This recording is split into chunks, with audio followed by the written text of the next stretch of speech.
नमस्कार दोस्तों। ऑपरेशन सिंदूर से हमें ये बात तो समझ में आ गई कि अब जो भी लड़ाई होगी उसमें जो रॉकेट सिस्टम है, ड्रोन है, वो महत्वपूर्ण रोल प्ले करेंगे। भारत को एक इंटीग्रेटेड रॉकेट फोर्स की आवश्यकता है। वह क्यों आवश्यकता है, इस वीडियो में हम उसको जानने का प्रयास करेंगे। साथ ही यह भी जानने का प्रयास करेंगे इंटीग्रेटेड रॉकेट सिस्टम है होता क्या है। भारत की जो मिसाइल कैपेबिलिटी है वो अभी चाइना के कंपैरिजन में कितने दूर पर है, कितने लेवल पे हम ठहरते हैं, इस वीडियो में हम इस बात को जानने का कोशिश करेंगे। आप देख रहे हैं स्टडीफिकेशन और मैं हूं सागर। दोस्तों 5 सितंबर 2025 को चाइना की एनुअल परेड हुई। वहां पर पीएलएआरएफ मतलब people's liberation army rocket force ने अपनी मिसाइलों का प्रदर्शन किया। उसमें कुछ मिसाइल्स हैं, मैं उनके बारे में बताता हूँ। पहला डॉग फैंग 100 जिसे डीएफ 100 के नाम से भी जाना जाता है। ये एक हाइपरसोनिक क्रूज मिसाइल है जिसकी स्पीड मैक 5 तक हो सकती है। अच्छा, डीएफ 100 जो है वह उसकी जो मतलब आप रेंज बताते हैं वो 3000 से 4000 किलोमीटर के बीच में बताते हैं, और ये भी बोलते हैं कि अगर ये एक बार छूटती है तो 40 मिनट के भीतर अपने लक्ष्य को प्राप्त कर सकती है। देखिए, ये हाइपरसोनिक मिसाइल है, इसे रोक पाना बहुत मुश्किल है। अच्छा, उससे बड़ी बात क्या है, चाइना जो है उसके ईस्टर्न साइड में उसकी ज्यादातर पॉपुलेशन रहती है और वेस्टर्न साइड में तिब्बत है और जिंजियान प्रोविंस है जहां पर उसकी पॉपुलेशन कंपैरेटिवली बहुत कम रहती है। आप मेनलैंड चाइना से भी ये मिसाइल छोड़ सकते हैं जो कि भारत के काफी शहरों को कवर कर लेगा या भारत के काफी डेप्थ तक आ सकता है। इसके बाद जब मैं बात करूं दूसरे मिसाइल DF-26 के बारे में, जो कि एक IRBM है। IRBM का मतलब इंटरमीडिएट रेंज बैलिस्टिक मिसाइल, जो कि जिनजियांग में लोकेटेड है। कोरला वहां पे उनका बेस है, बेस 64 वहां पे ये लोकेटेड है। इसके अलावा DF-21C जो लैंड अटैक वेरिएंट है, और इसका जो रेंज बताया जाता है 1500 से 2000 के बीच में बताया जाता है, और साथ ही इसे मोबाइल ट्रांसपोर्टर इरेक्टर लॉन्चर से भी लॉन्च किया जा सकता है। अभी तक मैंने जितने मिसाइल बताए वो काफी वर्सेटाइल और लीथल है, लेकिन इसके अलावा मैं ये भी बताना चाहूंगा कि चाइना के पास बहुत ही सिग्निफिकेंट नंबर ऑफ ड्रोन्स है। ड्रोन्स किस टाइप के, ऐसे ड्रोन्स जो कामाकाजी टाइप के हैं, मतलब आत्मघाती। साथ में ऐसे टाइप के ड्रोन जो सर्विलेंस के भी काम आते हैं। इनके साथ अगर मैं ये बोलूं कि चाइना की जो people's liberation army aerospace force है, ठीक है, जिनके पास सैटेलाइट है और काफी अच्छे रेडार सिस्टम या वहां पे सर्विलेंस की सुविधा है। अगर मैं इसको भी जोड़ दूं उसमें, और साथ में ये भी बोल दूं कि बीजिंग या चाइना का जो एयर डिफेंस सिस्टम है वो भी इसमें हेल्प करेगा, तो चाइना के पास भारत के खिलाफ एक फुल प्रूफ रॉकेट सिस्टम हो जाता है। भारत के पास अभी इसके टक्कर का कोई सुविधा नहीं है, कोई रॉकेट सिस्टम नहीं है। दोस्तों अब बात करते हैं कि IRF यानी इंटीग्रेटेड रॉकेट फोर्स है क्या। इंटीग्रेटेड रॉकेट फोर्स एक जो स्पेसिफिक रॉकेट के लिए एक फोर्स बनाने की कोशिश की जा रही है भारत में। ये ट्राई सर्विस ऑर्गेनाइजेशन होगी। ट्राई सर्विस मतलब जिसमें आर्मी, नेवी, एयरफोर्स के भी होंगे, और ये specially non contact conventional warfare के लिए होगा। ठीक है, कन्वेंशनल वॉरफेयर का मतलब देखिए, वॉरफेयर दो टाइप के होंगे। एक कन्वेंशनल जो हम मिसाइल छोड़ते हैं या फिर जो कन्वेंशनल तरीके से होता है, दूसरा नॉन कन्वेंशनल का मतलब होता है न्यूक्लियर। भारत के पास न्यूक्लियर वॉरफेयर के लिए स्ट्रेटेजिक फोर्स कमांड है। स्ट्रेटेजिक फोर्स कमांड जो 2003 में बनाया था। और न्यूक्लियर मामले जितने भी होते हैं, न्यूक्लियर मामले in the sense nuclear warfare से रिलेटेड मामले, ये स्ट्रेटेजिक फोर्स कमांड देखती है। अच्छा, ये स्ट्रेटेजिक फोर्स कमांड क्या खुद डिसीजन लेती है? नहीं। ये न्यूक्लियर कमांड अथॉरिटी के अंडर पे या आदेश पे काम करती है, और न्यूक्लियर कमांड अथॉरिटी जो होती है उसको चेयर कौन करते हैं? उसको प्रधानमंत्री चेयर करती है, या प्रधानमंत्री उसके अध्यक्ष होते हैं। अच्छा, मतलब हम समझ गए कि जब अगर भारत में IRF बनेगा, जो इंडियन इंटीग्रेटेड रॉकेट फोर्स बनेगा, वो केवल कन्वेंशनल मिसाइलों के लिए होगा, कन्वेंशनल वॉरफेयर के लिए होगा, न्यूक्लियर के नहीं होगा। वहीं जब हम चाइना की बात करते हैं तो चाइना का जो उनका वहाँ का जो रॉकेट सिस्टम होता है वो दोनों चीजें देखता है। वहाँ की न्यूक्लियर वॉरफेयर भी देखता है और कन्वेंशनल वॉरफेयर भी देखता है। भारत में ऐसा नहीं होगा।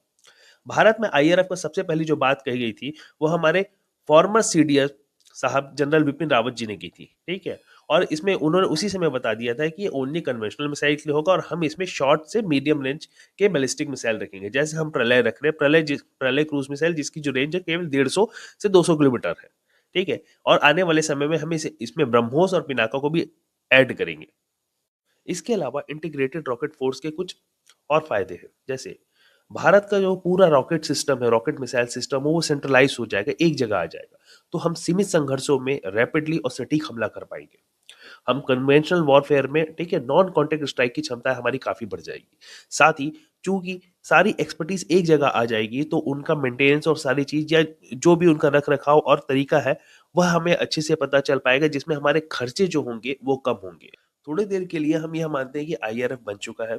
हालांकि IRF बनने की घोषणा तो हो चुकी है, लेकिन वो अभी पेपर पर ही है। आईआरएफ और पीएलए-आरएफ जो चाइना का रॉकेट फोर्स है उसका कंपैरिजन करते हैं। सबसे पहले मैंने ये बताया कि जो पीएलए-आरएफ है वह न्यूक्लियर और कन्वेंशनल और नॉन कन्वेंशनल दोनों तरीके के मिसाइलों को देखता है।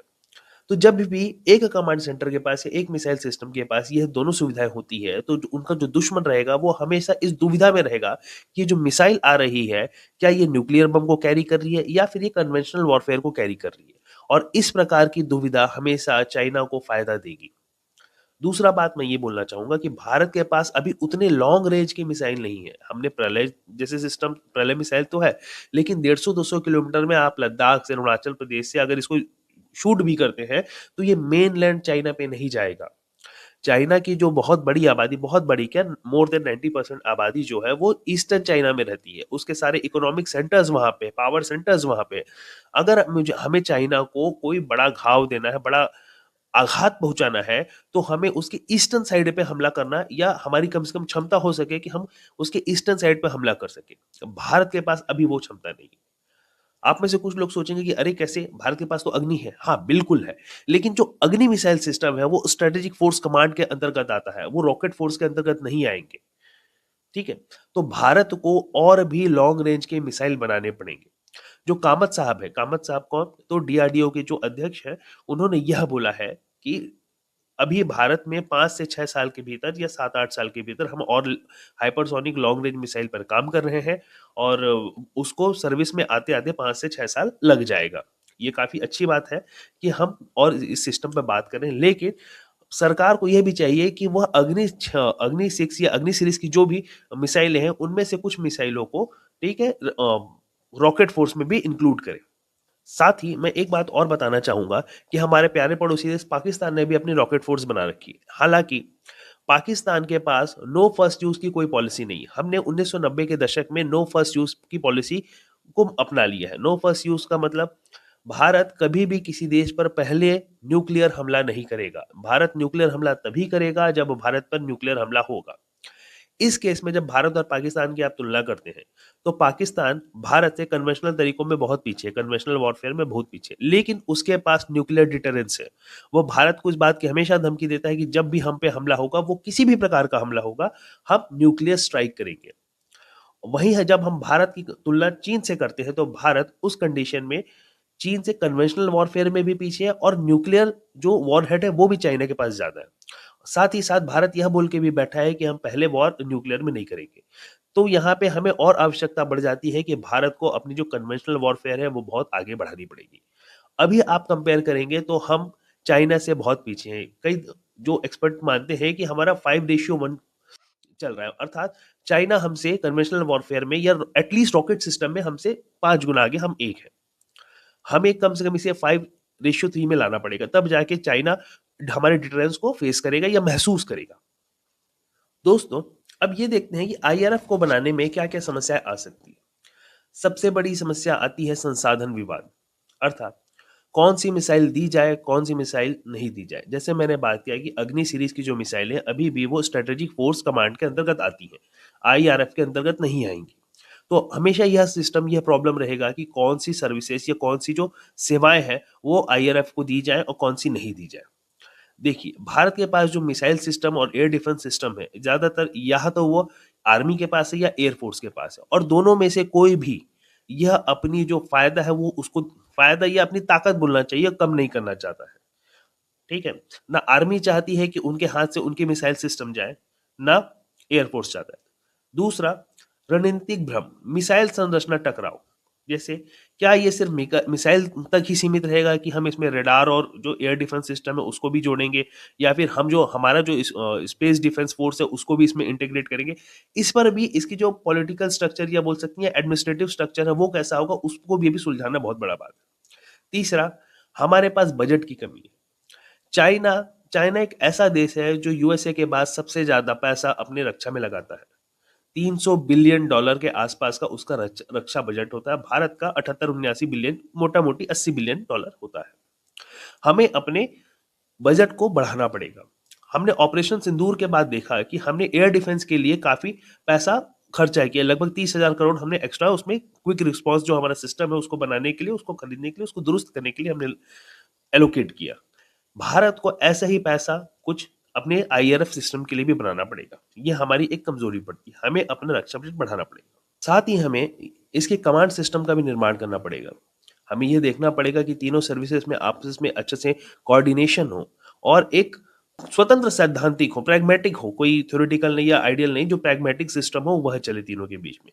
हम अगर एक बार आईआरएफ को एक साथ स्टार्ट नहीं कर सकते तो हमें चरणबद्ध तरीके से स्टेप बाय स्टेप इसको खड़ा करना होगा, ताकि यह चाइना के पीएलए आरएफ के कंपैरिजन में स्ट्रांग खड़ा हो सके। दोस्तों, पीएलए आरएफ चैलेंज सिर्फ एक मिसाइल प्रतिस्पर्धा नहीं है, एक मिसाइल का कंपटीशन नहीं है, बल्कि यह एक रणनीतिक दबाव है। आईआरएफ भारत को एक नई ताकत, तेज प्रक्रिया क्षमता और सीमित संघर्षों में निर्णायक रणनीति दे सकता है, यदि हम इसे जल्दी और संयमित तरीके से लागू करें।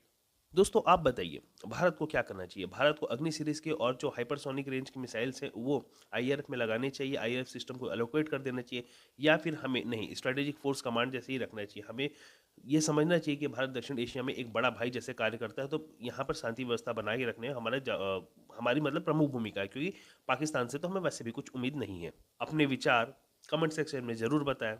इसी प्रकार के वीडियो देखने के लिए चैनल को लाइक, शेयर, सब्सक्राइब करिए और चैनल को ज़रूर सब्सक्राइब करिए। आपका एक लाइक, आपका एक सब्सक्राइब का बटन हमें बहुत मोटिवेशन देता है। ठीक है, जय हिंद, जय Bharat, have a nice day.